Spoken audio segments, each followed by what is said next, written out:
How to stop ECS mandate. ECS mandate को बंद कैसे करें।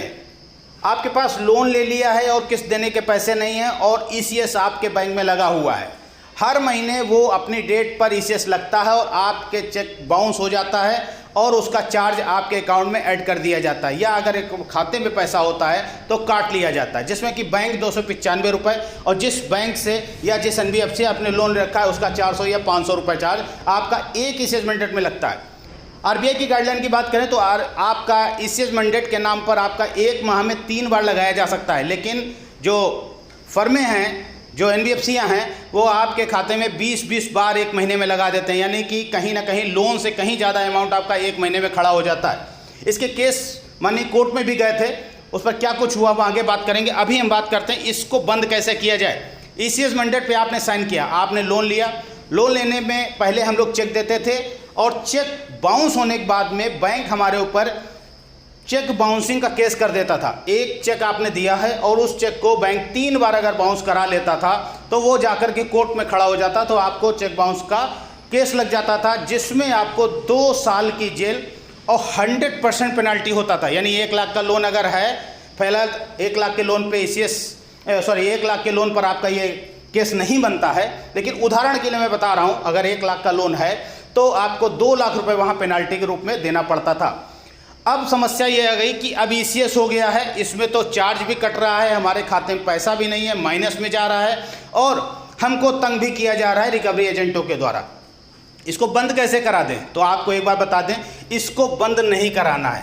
आपके खाते में पैसा नहीं है तो कोई बात नहीं, आपने किस्त नहीं दे पा रहे हैं, इससे कोई बात नहीं।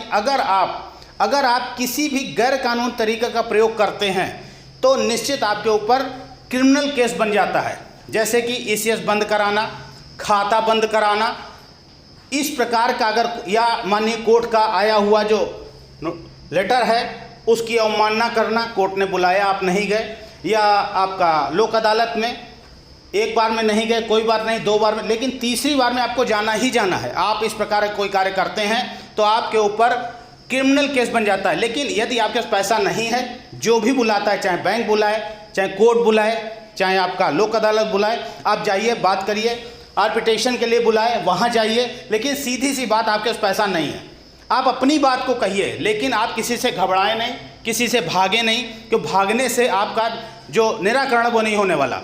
और ये ईसीएस मंडेट की बात करें या ईसीएस बाउंस की बात करें, जो चेक बाउंस का केस होता है वो धारा 138 के अंतर्गत लगता है, जिसमें हमने अब बताया 2 साल की कैद और आपका 100% जुर्माना होता है। सेम वही पोजीशन आपके मंडेट में भी होती है। मंडेट में भी अगर आप ऐसा कुछ करते हैं और बाउंस होता है तो केस अगर कोर्ट में जाता है तो आपके ऊपर धारा 25 के अंतर्गत सेम वही प्रोसेस होता है, 2 साल की कैद और आपका 100% जुर्माना होता है। लेकिन आपको बता दें, ये जो केस कोर्ट में जाते हैं वो ज़्यादातर ये देखा गया है कि 50 लाख से ऊपर के जाते हैं और आपने जो लोन रखा है वो शायद इससे कम ही होगा।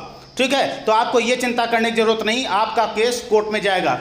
बाई चांस अगर चला भी जाता है तो ये भी आप माने कि आपका 100% जो पेनाल्टी बताया वो नहीं लगता है, क्योंकि इससे पहले ही बैंक या आर्बिट्रेशन के द्वारा आपसे सेटलमेंट कर लिया जाता है और सेटलमेंट में कुछ एक्स्ट्रा अमाउंट दे करके आपका सेटलमेंट करके, यानी कि ये जो आपका लोन है उससे भी कम में आपका सेटलमेंट हो जाता है और केस खत्म हो जाता है।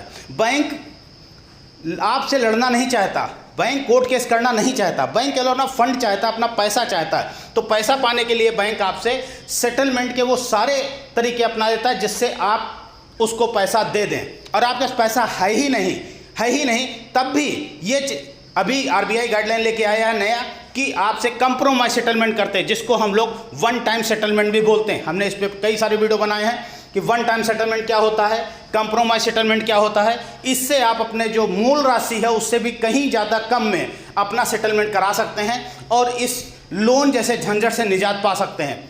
भविष्य में भी आपको लोन मिलेगा, उसके भी तरीके हमने बताए हैं कैसे आपको लोन मिलेगा। कूलिंग पीरियड देता है बैंक, कूलिंग पीरियड के अंतर्गत आप कहीं से कोई लोन नहीं लेंगे 1 साल का, उसके बाद वही बैंक आपको आगे से लोन दे देगा। तो आपको समझ में आ गया होगा, आपको किसी भी रूप में अपना ईसीएस मंडेट बंद नहीं कराना है, ये पूरी तरह से गैरकानूनी है। या अपना खाते में जो पैसा है, खाते में पैसा नहीं है, आप खाता भी बंद नहीं कराएंगे, क्योंकि अगर ऐसा करते हैं तो आपके क्रिमिनल केसेस लग सकता है। तो मेरे द्वारा दी गई जानकारी अगर सही लगी है तो प्लीज़ चैनल को सब्सक्राइब करें, लाइक करें, शेयर जरूर करें, ताकि जिन्होंने लोन लिया उनको थोड़ी राहत मिल सके। डरे नहीं, घबराएं नहीं, अपनी बात को खुलकर कहें। पैसा नहीं है तो नहीं है, उसके बाद बैंक को जो करना है वो करे। आप जाइए और अपनी बात को रखिए। जय हिंद, जय भारत।